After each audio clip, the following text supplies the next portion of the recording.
मुंबई, सपनों का शहर, जहां हर गली में एक नई कहानी बसी है।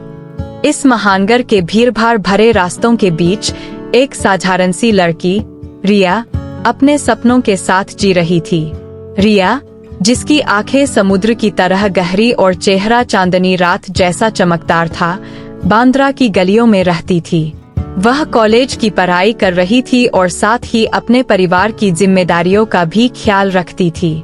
रिया का जीवन हमेशा से सामान्य था। हर सुबह वह मुंबई की लोकल ट्रेन में बैठकर कॉलेज जाती और शाम को वही भीड़-भाड़ के बीच घर लौट आती। परंतु उसके जीवन में एक खास बात थी, वह थी उसकी मासूमियत और उसकी मुस्कान, जो किसी का भी दिल जीत सकती थी। एक दिन कॉलेज के रास्ते में रिया की नजरें एक अनजान लड़के से मिलीं। वह लड़का आदित्य मुंबई के ही एक प्रतिष्ठित कॉलेज में पढ़ता था।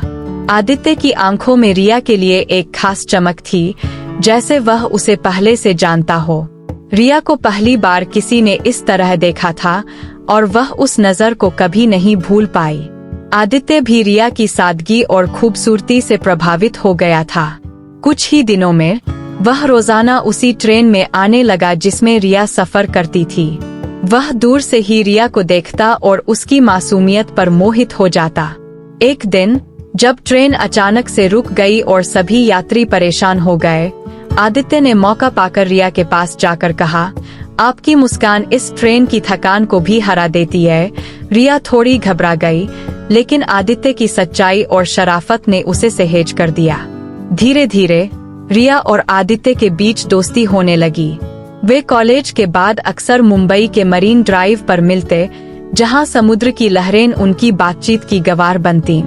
रिया के दिल में आदित्य के लिए खास जगह बनती जा रही थी, लेकिन वह अपने भावनाओं को खुलकर कहने में झिझक रही थी।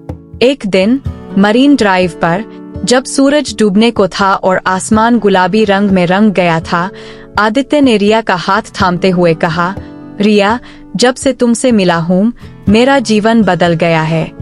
मैं तुम्हारे बिना इस भीड़-भाड़ वाली मुंबई में अकेला महसूस करता हूँ। क्या तुम मेरे जीवन का हिस्सा बनोगी? रिया के दिल की धड़कनें तेज हो गईं। उसकी आंखों में आंसू थे, लेकिन वह खुशी के आंसू थे। उसने आदित्य की तरफ देखते हुए धीरे से कहा, हाँ आदित्य, मुझे भी तुम्हारे बिना यह शहर अधूरा लगता है। वहां उस शाम के सूरज के साक्षी में रिया और आदित्य ने एक दूसरे से अपने प्यार का इजहार किया।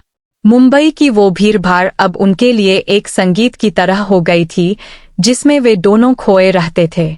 उनकी प्रेम कहानी मुंबई की गलियों में बस गई और वे दोनों अपने सपनों का शहर, अपने प्यार के साथ जीने लगे।